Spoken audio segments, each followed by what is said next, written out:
নমস্কাৰ বন্ধুসকল, আজিৰ এই ভিডিঅ'টোত মই আপোনালোকক সফলতাৰ এটা সংজ্ঞা দাঙি ধৰিম।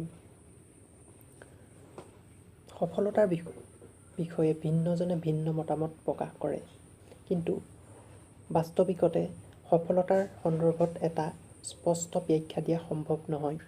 তথাপিও সফলতাৰ সন্দৰ্ভত মোৰ দৃষ্টিভংগীৰ পৰা আপোনালোকে বুজি পাব পৰাকৈ এটা সংজ্ঞা দাঙি ধৰিবলৈ চেষ্টা কৰিম।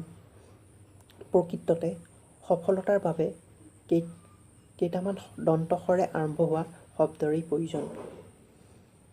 প্ৰথম শব্দটোৱেই হৈছে দন্তস্বৰে আৰম্ভ হোৱা সফলতাৰ ক্ষেত্ৰত সপোন। প্ৰত্যেক ব্যক্তিয়েই সপোন দেখে। এজন সফল ব্যক্তি হ'বলৈ সপোন দেখাটো অতিকৈ প্ৰয়োজনীয়। কিন্তু সেই সপোন এটা নিৰ্দিষ্ট সময়ত দেখিব লাগিব। দন্তস্বৰে আৰম্ভ হোৱা দ্বিতীয়টো শব্দই হৈছে সময়। তৃতীয়টো শব্দ হৈছে দন্তস্বৰে আৰম্ভ হোৱা সংকল্প। এটা নিৰ্দিষ্ট সময়ত দেখা সপোনটো বাস্তৱিত কৰিবলৈ আমি ভীষ্মৰ দৰে সংকল্প ল'ব লাগিব যে মই কৰিম, মই পাৰিম, মই দেখুৱাম। এই যে মই ক'লো সংকল্প, এই সংকল্পক আগুৱাই নিবলৈও এটা দন্তস্বৰে আৰম্ভ হোৱা শব্দৰেই প্ৰয়োজন হয়। সেই শব্দটোৱেই হৈছে সাধনা। সাধনা অবিহনে জীৱনত কোনেও সফলতা প্ৰাপ্তি কৰিব নোৱাৰে। প্ৰচুৰ সাধনা লাগিবই।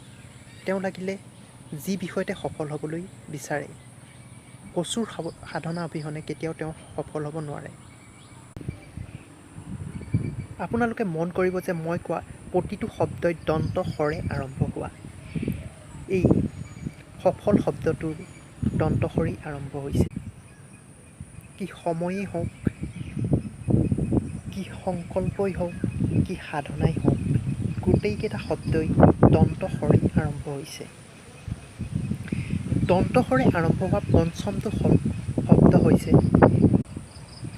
সাহস। প্ৰচুৰ সাহস লাগিবই।